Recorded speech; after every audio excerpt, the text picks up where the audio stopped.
Hi friends, welcome back to my channel. ಇವತ್ತಿನ recipe ಕೂಡೋ millet khichdi. ನಿಮಗೆಲ್ಲ ಗೊತ್ತಿರೋ ಹಾಗೆ ಮಿಲೆಟಲ್ಲಿ ಐರನ್, ಫೈಬರ್ ಕಂಟೆಂಟ್ ಎಲ್ಲ ತುಂಬಾ ಇರುತ್ತೆ. ಇದು ನಮ್ಮ ಡೈಜೆಷನ್ಗೆ ಹೆಲ್ಪ್ ಮಾಡುತ್ತೆ. ಹಾಗಾಗಿ ನಮ್ಮ ಡಯೆಟಲ್ಲಿ ಮಿಲೆಟ್ನ ಆ್ಯಡ್ ಮಾಡಿಕೊಂಡ್ರೆ ಹೆಲ್ತ್ಗೆ ಒಳ್ಳೆಯದು. ಇವಾಗ ರೆಸಿಪಿನ ನೋಡೋಣ ಬನ್ನಿ. ನಾನಿಲ್ಲಿ ಒಂದು ಚಿಕ್ಕ ಗ್ಲಾಸು ಕೂಡೋ ಮಿಲೆಟ್ ತೊಗೊಂಡಿದ್ದೀನಿ. ಹೆಸರು ಬೇಳೆನ ನೀರಲ್ಲಿ ನೆನೆಸಿಟ್ಕೊಂಡು ಒಂದು ಈರುಳ್ಳಿ, ಆಲೂಗಡ್ಡೆ ಮತ್ತು ಟೊಮೆಟೊನ ಚಿಕ್ಕದಾಗಿ ಹೆಚ್ಚಿಟ್ಕೊಂಡಿದ್ದೀನಿ. ಸ್ವಲ್ಪ ಹಸಿ ಬಟಾಣಿಯನ್ನು ಕೂಡ ತೊಗೊಂಡಿದ್ದೀನಿ. ಹಾಗೆ ಬೀನ್ಸು ಮತ್ತು ಕ್ಯಾರೆಟ್ನ ಕೂಡ ಹೆಚ್ಚಿಟ್ಕೊಂಡಿದ್ದೀನಿ. ನಿಮ್ಗೆ ಯಾವ ತರಕಾರಿ ಬೇಕೋ ಆ ತರಕಾರಿನ ಆ್ಯಡ್ ಮಾಡ್ಕೊಳ್ಳಿ. ಅದೇ ತರಕಾರಿ ಇದೇ ತರಕಾರಿ ಅಂತ ಏನಿಲ್ಲ. ನಂತರ ಒಂದು ಕುಕ್ಕರ್ನ ಒಲೆ ಮೇಲೆ ಇಟ್ಕೊಂಡು ಅದು ಸ್ವಲ್ಪ ಬಿಸಿ ಆದಮೇಲೆ 1 ಸ್ಪೂನ್ ತುಪ್ಪ ಹಾಕ್ಕೊಂಡೆ. ಬೇಕಾದರೆ ಇನ್ನೂ ಸ್ವಲ್ಪ ತುಪ್ಪನ ಹಾಕೋಬೋದು. 2 ಸ್ಪೂನ್ ಆಯಿಲ್ ಕೂಡ ಹಾಕೋತಾ ಇದ್ದೀನಿ. 1/4 ಸ್ಪೂನ್ ಜೀರಿಗೆ, ಸ್ವಲ್ಪ ಕರಿಬೇವು ಹಾಕ್ಕೊಂಡು ಜೀರಿಗೆ ಸಿಡಿದ್ಮೇಲೆ ಹೆಚ್ಚಿಟ್ಕೊಂಡಿರೋ ಈರುಳ್ಳಿ ಹಾಕೋತಾ ಇದ್ದೀನಿ. 1 ಸ್ಪೂನ್ ಜಿಂಜರ್ ಗಾರ್ಲಿಕ್ ಪೇಸ್ಟ್ ಹಾಕ್ಕೊಂಡು ಅದರ ಹಸಿ ವಾಸನೆ ಹೋಗೋ ತನಕ ಚೆನ್ನಾಗಿ ಫ್ರೈ ಮಾಡ್ಕೋಬೇಕು. ನಿಮಗೆ ಗಾರ್ಲಿಕ್ ಇಷ್ಟ ಇಲ್ಲ ಅಂದರೆ ಜಿಂಜರ್ನಷ್ಟೇ ಕ್ರಷ್ ಮಾಡಿ ಹಾಕೋಬೋದು, ಹಾಗೇನಿಲ್ಲ. ಇವಾಗ ಹೆಚ್ಚಿಟ್ಕೊಂಡಿರೋ ಆಲೂಗಡ್ಡೆ, ಟೊಮೆಟೊನ ಕೂಡ ಹಾಕೋತಾ ಇದ್ದೀನಿ.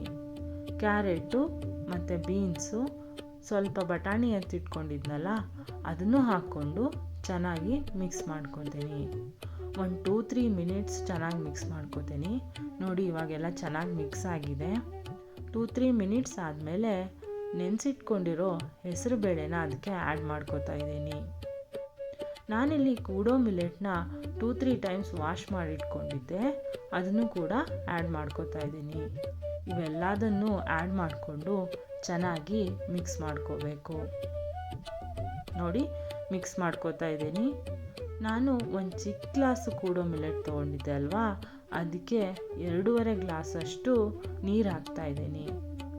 1 spoon chilli powder, 1/2 spoon garam masala powder, ಸ್ವಲ್ಪ ಜೀರಿಗೆ ಪೌಡರ್ ಹಾಕಿ ರುಚಿಗೆ ತಕ್ಕಷ್ಟು ಉಪ್ಪನ್ನ ಹಾಕ್ತಾ ಇದ್ದೀನಿ.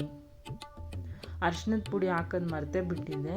1/4 ಸ್ಪೂನ್ ಅರಿಶಿನದ ಪುಡಿ ಮೊದಲೇ ಹಾಕ್ಕೊಳ್ಳಿ. ಇದೆಲ್ಲ ಹಾಕ್ಕೊಂಡು ಚೆನ್ನಾಗಿ ಮಿಕ್ಸ್ ಮಾಡ್ಕೊಳ್ಳಿ. ನಂತರ ಕುಕ್ಕರ್ ಲಿಡ್ನ ಕ್ಲೋಸ್ ಮಾಡಿಬಿಟ್ಟು 2 ವಿಷಲ್ನ ಹಾಕ್ಸ್ಕೊಳ್ಳೋಣ. ಇವಾಗ ಕುಕ್ಕರ್ ಕೋಲಾಗಿದೆ. ವಿಷಲ್ ತೆಗೆದ್ಬಿಟ್ಟು ಲಿಡ್ನ ಓಪನ್ ಮಾಡ್ತಾ ಇದ್ದೀನಿ. ನೋಡಿ, ಮಿಲೆಟ್ ಕಿಚಡಿ ರೆಡಿಯಾಗಿದೆ. ಎಷ್ಟು ಚೆನ್ನಾಗಿ ಕಾಣ್ತಾ ಇದೆ. ನಿಮ್ಗೆ ಇನ್ನೂ ತೆಳ್ಳಗೆ ಬೇಕಂದರೆ ಸ್ವಲ್ಪ ನೀರು ಹಾಕ್ಕೊಂಡು 2-3 ಮಿನಿಟ್ಸು ಬೇಯಿಸ್ಕೊಳ್ಳಿ. ಬಿಸಿ ಬಿಸಿ ಮಿಲೆಟ್ ಕಿಚಡಿ ರೆಡಿ. ನೀವು ಮಾಡಿ ಹೇಗಾಗಿದೆ ಅಂತ ಕಮೆಂಟ್ ಮಾಡಿ ತಿಳಿಸಿ.